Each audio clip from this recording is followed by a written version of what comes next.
Hi, Jo! Ayun. For now, what I'm gonna do is I'm gonna show you...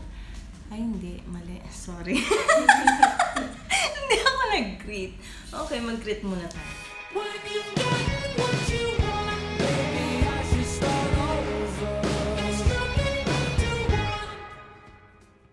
Good morning! Alright, so for now, ipapakita ko sa inyo kung paano ko gawin yung everyday makeup ko.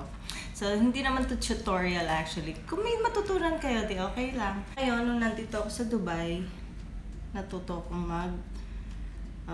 moisturize. So, pinagamit ko all day. Ayan, paubos na.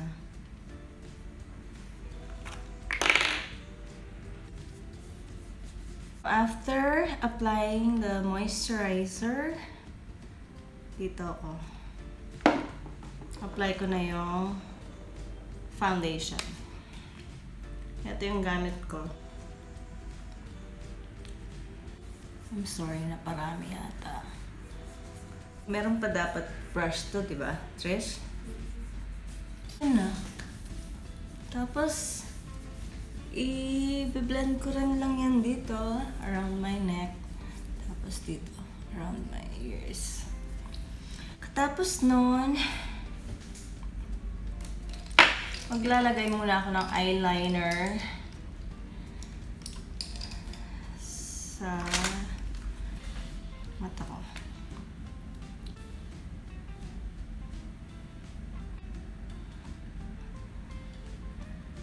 Yan. Binay ko siya, naglagay na ako at bago ako nag-eyeliner, natatanggal siya.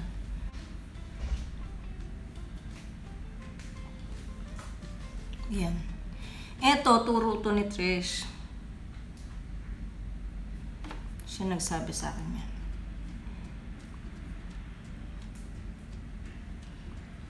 Pero in fairness, maganda naman ang effect talaga.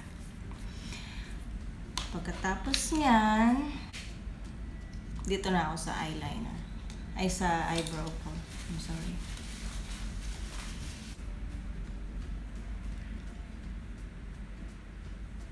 Yung eyebrow ko, nung pinatattoo ko to, pinataas ko talaga siya. So, sakto lang na tamang-tama na pinagawa ko siya ng mataas. Kasi ngayon, at least hindi siya nakaganyan. Hindi siya nakababa. Kaya niyan, yan. So, susundan ko lang yung tattoo ko dyan. Kumbaga, meron na akong sinusundan dyan. Papatungan ko lang.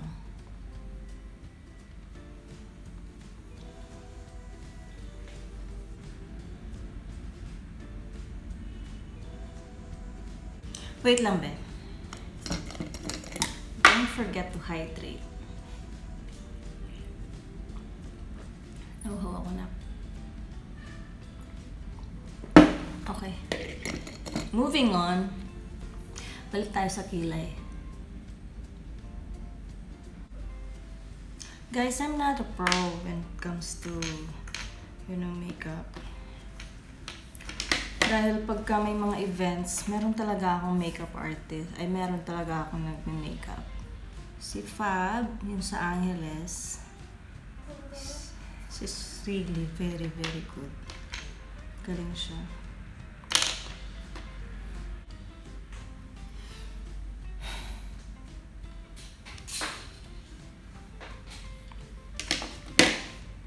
Yan, tapos na tayo sa kilay.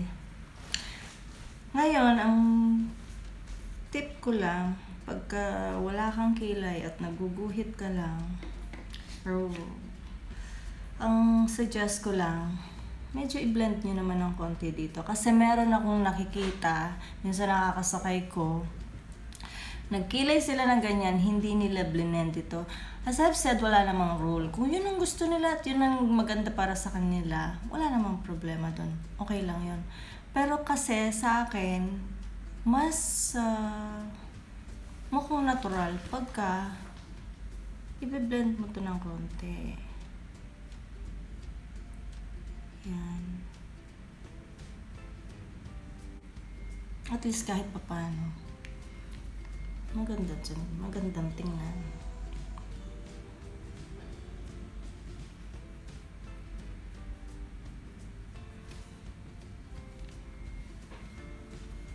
Pagkatapos kong gawin yung kilay, eto na ako. Sa nose line. Lalagyan ko ng guhit itong aking napakagandang nose.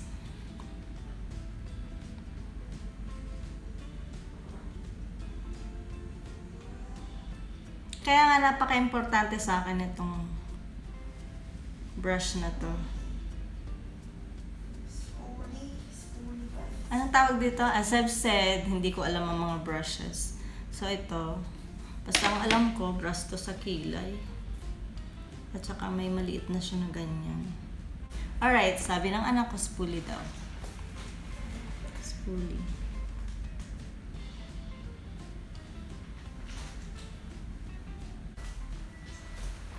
Yan. Ganyan ang itsura niya. Kaya lang, syempre hindi pa tapos yan. Again, kailangan natin i-blend. Gumagamit ako ng brush na ganito. Pang blend. Hindi ko alam kung anong klaseng brush to. Basta, yung friend ko, makeup artist din siya, si Mackie Ganda.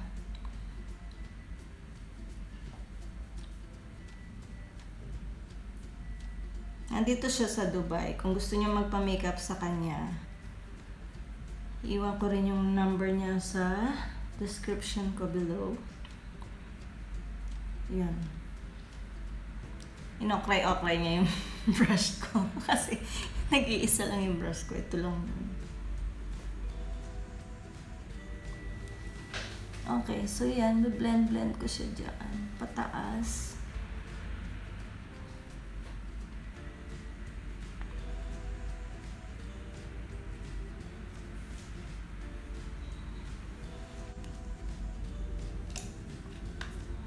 So, eyeshadow.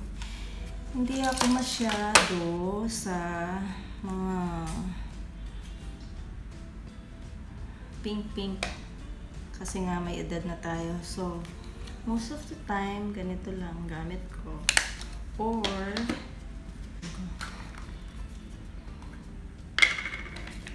mas mabilis kasi pagka ganito ang ginagamit ko. Yan, di rin ako gumagamit ng brush dito. Ayan lang. Daliri ko lang. Mas mabilis mag-blend. After ko malagyan ng base, ito na. Ito na yung susunod ko. This. Paubos na siya. Pala to. Ngayon ko lang nalaman. Tagal ko nang ginagamit.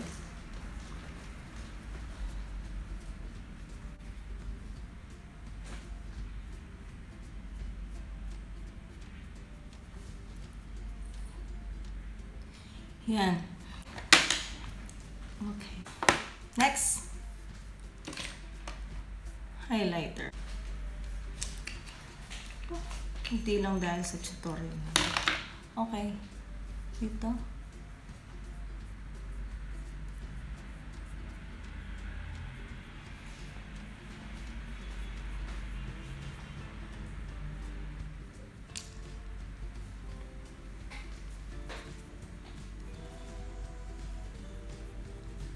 Yun.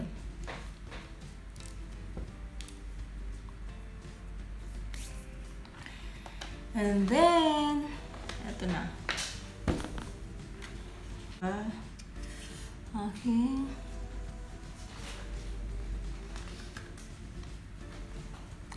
blush on.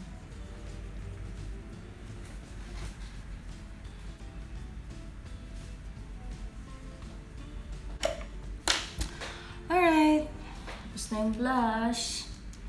Tapos na yung blush on. Susunod natin, lipstick. So, for lipstick, yung gamit ko, nabura na siya. Pero whatever, Maybelline ulit. na 24-hour, tapos number 65.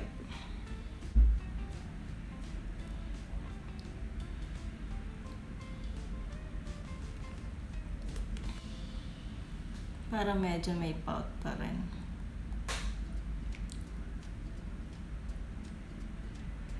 Kasi wala na siyang pout. I wonder siguro pag 50 years old na ako, ganito yung lips ko.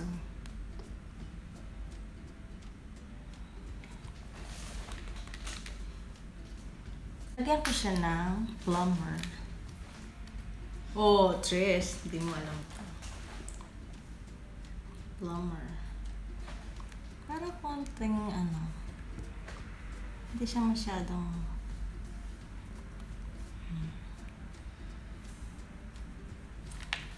pa ako tapos. Pag ganyan, bago ako mag-spray na, wait lang. Bago ako maglagay ng mascara, wait lang. Ito pa. Loose powder.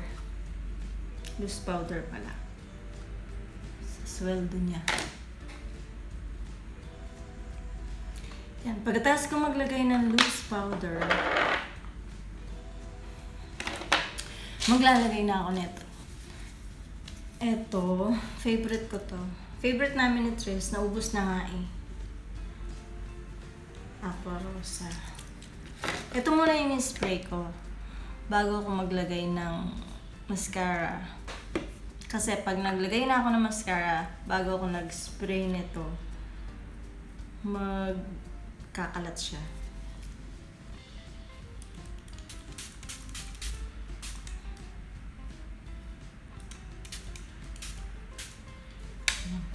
Ang bango na. Yan. Kapag tuyo-tuyo na siya, ito na ako maglalagay ng mascara.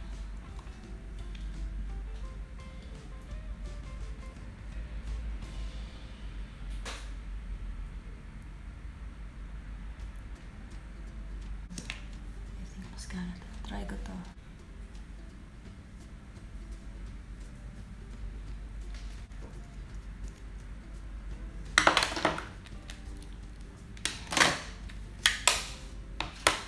Alright.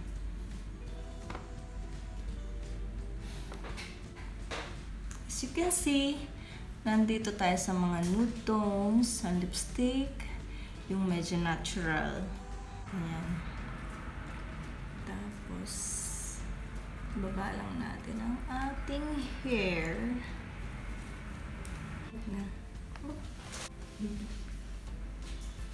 Ganyan. Yan ang aking everyday look.